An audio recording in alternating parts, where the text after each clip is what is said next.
Welcome students. இப்போ நம்ம என்ன பார்க்க போகிறோம் அப்படின்னாக்க 12th காமர்ஸில் யூனிட் 4 ஹியூமன் ரிசோர்ஸ் மேனேஜ்மெண்ட் இந்த யூனிட் தான் பார்த்துக்கிட்டு இருக்கோம். இதில் சாப்டர் 12 எம்ப்ளாயி ட்ரைனிங் மெத்தட் இந்த சாப்டர் பார்த்துக்கிட்டு இருக்கோம். இதில் ட்ரைனிங் மெத்தடில் ஆன் தி ஜாப் ட்ரைனிங் அந்த மெத்தடில் இதில் 4th பாயிண்ட் இது செகண்ட் வீடியோ. இதில் வந்து ஃபஸ்ட் வீடியோ ஆல்ரெடி போட்டாச்சு, செகண்ட் வீடியோ பாருங்கள். இது 4th பாயிண்ட்லேருந்து இருக்கும். ஃபஸ்ட்டு 3 பாயிண்ட்ஸ் வந்துட்டு ஃபஸ்ட் வீடியோவில் பாருங்கள். 4th பாயிண்ட் என்ன, ஜாப் இன்ஸ்ட்ரக்ஷன் டெக்னிக்ஸ் JIT மெத்தட்னு சொல்கிறது.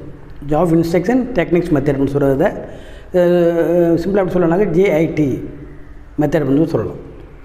ஜாப் இன்ஸ்ட்ரக்ஷன் டெக்னிக் பாருங்கள், இதில் சொல்லியிருக்கு பாருங்கள் JIT. இதில் வந்து ஃபஸ்ட்டு பிளான் கொடுப்பாங்க, அடுத்து ஃபாலோ அப், அதை ஃபாலோ பண்ணணும், ட்ரையல் பண்ணி பார்க்கணும், ப்ரெசென்ட் பண்ணணும், அவ்வளோதான். ஸோ இதுதான் பாருங்கள், ஈஸியாக எக்ஸ்பிளைன் பாருங்கள். இன் திஸ் மெத்தட் ட்ரைனர் அப்படின்னா கற்றுக் கொடுக்குறவர்னு அர்த்தம். ட்ரைனர்னாக்க டீச்சர் அப்படி கூட வச்சுக்கிங்க, கோச்சர் டீச்சர் அப்படி கூட வச்சுக்கிங்க. At the supervisor level, gives some instructions to an employees to how to perform his job and its purpose. இந்த ட்ரெயினர் என்ன பண்ணுவார் அப்படின்னாக்க சூப்பர்வைசர் லெவலில் சில இன்ஸ்ட்ரக்ஷன் வந்து கொடுப்பார் எம்ப்ளாயிக்கு. அந்த இன்ஸ்ட்ரக்ஷன் வந்துட்டு எப்படி பர்ஃபார்ம் பண்ணுறாங்க அப்படின்னு பார்ப்பார். இது பார்த்தா ஜாப் இன்ஸ்ட்ரக்ஷன் டெக்னிக் அப்படின்னு சொல்லக்கூடியது. இப்போ வந்து நீங்கள் ஒரு கம்பெனி ஒரு வேலைக்கு போகிறீங்கன்னு வச்சுக்கிங்க, உங்களுக்கு ஒரு இன்ஸ்ட்ரக்ஷன் கொடுக்குறாங்க, இப்படி தான் பண்ணணும்னு ஒரு இன்ஸ்ட்ரக்ஷன் கொடுக்குறாங்க. ஸோ இந்த அக்கௌண்ட் வந்து நீங்கள் இப்படி தான் செய்யணும் அப்படின்னு ஒரு இன்ஸ்ட்ரக்ஷன் கொடுக்குறாங்க. நீங்கள் இந்த அக்கௌண்ட் எப்படி செஞ்சு முடிக்கிறீங்க அப்படின்னு பார்க்குறது தான் ஜாப் இன்ஸ்ட்ரக்ஷன் டெக்னிக் மெத்தட்னு சொல்கிறது. ஸோ இன்ஸ்ட்ரக்ஷன் மட்டும் கொடுப்பாங்க, நீங்கள் தான் அந்த ஒர்க்கை செஞ்சு முடிக்கணும். ஓகேவா? இதுதான் பண்ணுறது. அது இப்போ ஃபைனல் அக்கௌண்ட் டீட்டெயிலாம் கொடுக்குறாங்கன்னு வச்சிங்களேன், ஒரு ஃபைனல் அக்கௌண்ட் எப்படி செஞ்சு முடிக்கிறது, நீங்கள் எப்படி வந்து ட்ரேடிங் அக்கௌண்ட் செய்கிறீங்க, ப்ராஃபிட் லாஸ் அக்கௌண்ட் செய்கிறீங்க, பேலன்ஸ் ஷீட் செய்கிறீங்க. ஸோ அது மாதிரி பண்ணுறதுக்கு பேர் தான் ஜாப் இன்ஸ்ட்ரக்ஷன் டெக்னிக் மெத்தட் சொல்கிறது. அதாவது இன்ஸ்ட்ரக்ஷன் மட்டும் கொடுப்பாங்க, ஆனால் அந்த வேலை ஃபுல்லாக நம்ம தான் செஞ்சு முடிக்கணும். ஓகேவா? பாருங்கள், இன் திஸ் மெத்தட் ட்ரைனர்னா ட்ரெயின் பண்ணுறவர் at the supervisor level gives some instructions to an employees to how to perform his job on its purpose. இதான் அந்த அவங்க வந்து எப்படி அந்த எம்ப்ளாயி வந்துட்டு எப்படி அந்த ஒர்க்கை பர்ஃபார்ம் பண்ணுறாங்க, அந்த ஜாப் செஞ்சு முடிக்கிறாங்க அப்படின்னு பார்க்குறது தான் ஜாப் இன்ஸ்ட்ரக்ஷன் டெக்னிக்ஸ் மெத்தட்னு சொல்லக்கூடியது. அடுத்து பாருங்கள், அப்ரெண்டிஸ்ஷிப் ட்ரைனிங் மெத்தட்னு சொல்கிறது. Apprenticeship training method. இந்த அப்ரெண்டிஸ் அந்த வார்த்தையை நீங்கள் கேள்விப்பட்டிருப்பீங்க, ஏற்கனவே படத்தில் கூட வந்திருக்குது. ஸோ அப்ரெண்டிஸ் அப்படின்னாக்க பணி பயிலுனர் அப்படின்னு அர்த்தம். பணி பயிலுனர், அதாவது பணியை வந்து கற்றுக்கிறவங்கன்னு அர்த்தம். ட்ரைனிங் எடுத்துக்கிறவங்க தான் அது ட்ரைனிங் அப்படின்னு சொல்ல முடியாது தான் அப்ரெண்டிஸ் அப்படின்னு சொல்லக்கூடியவங்க. ஸோ இவங்க இதில் பார்த்திங்கன்னா மெக்கானிக்ஸ், எலக்ட்ரிஷியன்ஸு, கிராஃப்ட்மேன்ஸ், வெல்டர்ஸ், ஃபிட்டர்ஸ் இவங்கெல்லாம் வந்துட்டு நிச்சயமாக இந்த மெத்தட் படி தான் ஃபாலோ பண்ணுறாங்க. நீங்கள் வந்து ஒரு கவர்மெண்ட்டு டெப்போ, அதாவது பஸ் டெப்போவில் பாருங்கள், அங்கே நிறைய அப்ரெண்டிஸ் இருப்பாங்க. யார் அவங்கன்னு பார்த்தீங்கன்னாக்கா எல்லாம் mechanical engineering, mechanical diploma mechanical படித்தவங்க, ஐடி படித்தவங்களாம் அதில் இருப்பாங்க, அந்த மெக்கானிக்கல் சம்மந்தப்பட்டு படித்தவங்களாம்.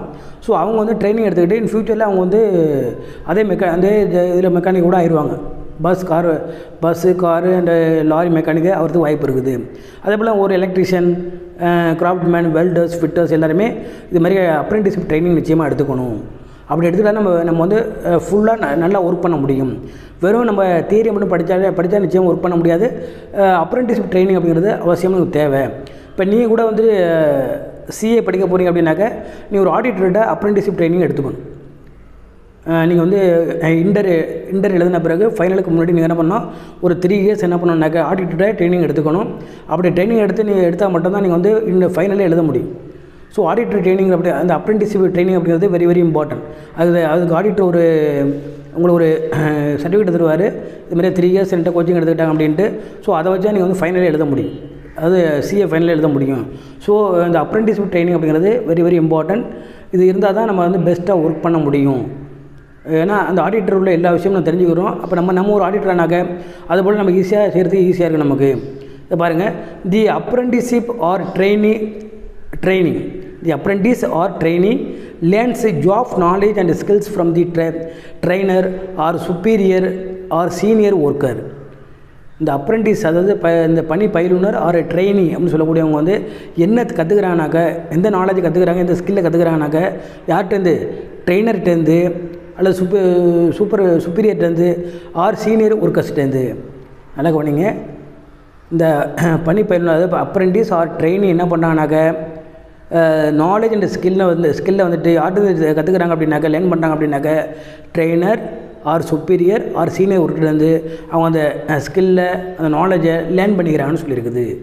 மறுபடியும் பாருங்கள், அதை the apprentice or training learns the job knowledge, அந்த ஜாப் சம்மந்தப்பட்ட நாலேஜை and skills from the trainer or superior or senior worker. Senior ஒர்க்கர்கிட்டையோ இல்லை சுப்பீரியர்கிட்டையோ அல்லது ட்ரெயினர்கிட்டையோ அந்த அப்ரெண்டிஸும் அப்ரெண்டிஸ் ஆர் ட்ரெயின் என்ன பண்ணாங்கனாக்க அந்த ஜாப் நாலேஜையும் ஸ்கில்லையும் லேர்ன் பண்ணிக்கிறான்னு சொல்லியிருக்குது. ஓகேவா? Generally, the apprenticeship training is given to the technical cadre like that mechanics, electricians, craftsmen, welders, fitters, etc. எல்லாருமே வந்துட்டு இந்த apprenticeship training எடுத்துக்கிறான்னு சொல்லியிருக்குது. This duration of this training program ranges from 1 to 5 years. இது range எப்படி இருக்குனாக்க ஒரு வருஷத்துலேருந்து 5 years வரைக்கும் இருக்கலாம் அப்படின்னு சொல்லியிருக்குது. 1 இயர்லேருந்து 5 years வரைக்கும் இவருடைய ட்ரைனிங் பீரியட் இருக்கலாம். ஏன்னா அது நேச்சர் ஆஃப் ஜாபை பொறுத்து இருக்குது. சில ஜாப் வந்து ஃபுல்லாக கற்றுக்கிறனாக்க நமக்கு வந்து 5 years கூட ஆகலாம். ஸோ அந்த பீரியட் வந்து இவ்வளோ நாள் இருக்குன்னு சொல்லியிருக்குது. The training gets the stipend during the training period. ஆனால் அந்த ட்ரைனிங்கில் இருக்கும்பொழுது உங்களுக்கு என்ன கிடைக்கும், ஸ்டைஃபண்ட் கிடைக்கும். இப்போ நீங்கள் கூட வந்து ஒரு ஆடிட்டர் ஒர்க் பண்ணால் உங்களுக்கு ஸ்டைஃபண்ட் கொடுப்பாங்க. மந்த்லி ஒரு ஸ்மால் அமௌண்ட் உங்களுக்கு கொடுப்பாங்க. ஸோ உங்கள் செலவுக்கு அது போதுமானதாக இருக்கும். அந்தளவுக்கு ஒரு ஸ்டைஃபண்ட் அமௌண்ட் கொடுப்பாங்கன்னு சொல்லியிருக்குது. அடுத்து கமிட்டி அசைன்மெண்ட். இது கமிட்டி அசைன்மெண்ட்னா ஒரு லீடர் இருப்பார். அந்த லீடர் கீழே வந்து நம்ம அவரோட ஒர்க்கை அசைன் பண்ணும்பொழுது, அந்த ஒர்க்கை செஞ்சுட்டு இருக்கும்போது அந்த லீடர் மூலமாக நம்ம வந்து நிறையா அவர் க்ளோஸாக நம்ம வாட்ச் பண்ணிகிட்டு இருப்போம். அப்போ நிறையா விஷயம் தெரிஞ்சிக்க முடியும். இதுதான் கமிட்டி அசைன்மெண்ட் அப்படின்னு சொல்லக்கூடியது. பாருங்கள், when employees are assigned to committee to address a particular issue, they are able to work closely with other members and committee leader. அதாவது நம்ம அதர் மெம்பர் பண்ணுற ஒர்க்கையும் கமிட்டி லீடர் பண்ணக்கூடிய ஒர்க்கையும் நம்ம வந்து க்ளோஸாக வாட்ச் பண்ண முடியும். அவங்களோட சேர்ந்து ஒர்க் பண்ணுறதுனால அதனால் நிறைய நம்மளுடைய நாலேஜும் ஸ்கில்லையும் இம்ப்ரூவ் பண்ணிக்க முடியும்னு சொல்லியிருக்குது. They gain more knowledge by observing and participating in decision making process. நம்ம வந்து டிசிஷன் மேக்கிங் ப்ராசஸில் பார்ட்டிசிபேட் பண்ணுறதுனால அதை நம்ம வந்து நிறைய அப்சர்வ் பண்ண முடியும். பண்ணி நம்ம வந்து அதில் நிறையா நாலேஜை கெயின் பண்ண முடியும்னு சொல்லியிருக்குது. ஸோ இந்த கமிட்டி அசைன்மெண்ட் மூலமாக அதில் வந்து நிறையா மெம்பர்ஸ் இருப்பாங்க. அதில் அவங்கள்ட்ட நிறையா லேர்ன் பண்ணிக்கலாம். நம்ம கமிட்டி லீடர் இருப்பாங்க. ஸோ அவங்கள்ட்ட நிறையா நாலேஜை வந்து நம்ம லேர்ன் பண்ணிக்கலாம்.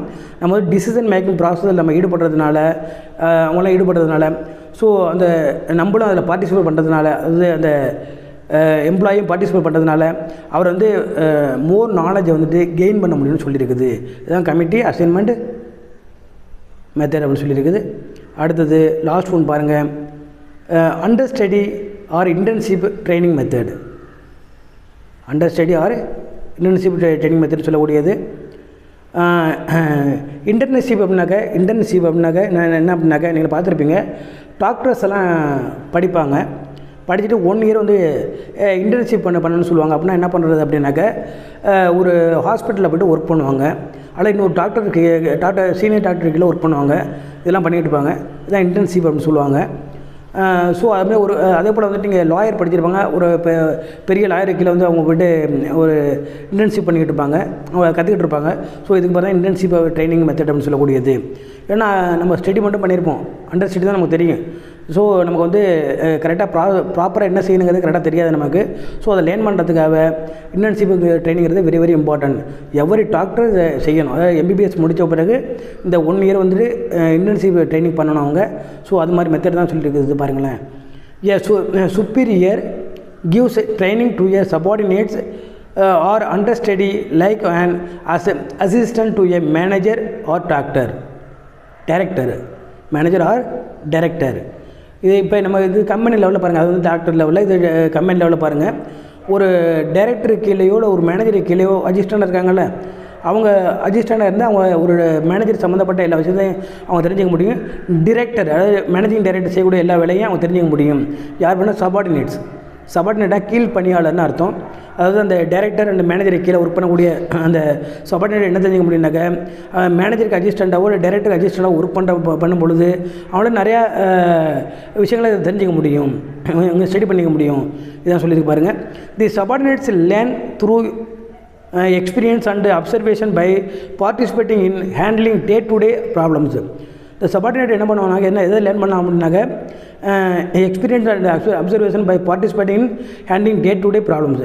அவங்க வந்து டே டு டே என்னென்ன ப்ராப்ளம்லாம் சால்வ் பண்ணுறாங்க, என்னென்ன ஹேண்டில் பண்ணுறாங்க, என்ன ப்ராப்ளத்தெல்லாம் டைரக்டரும் மேனேஜரும் அப்படின்னு பார்த்துட்டு இருக்கும் பொழுது இந்த சபார்டினேட்ஸ் வந்து அது ஃபுல்லாக லேர்ன் பண்ணிக்க முடியும். ஓகேவா? The basic purpose of intensive training is to prepare subordinate for assuming the full responsibilities and duties.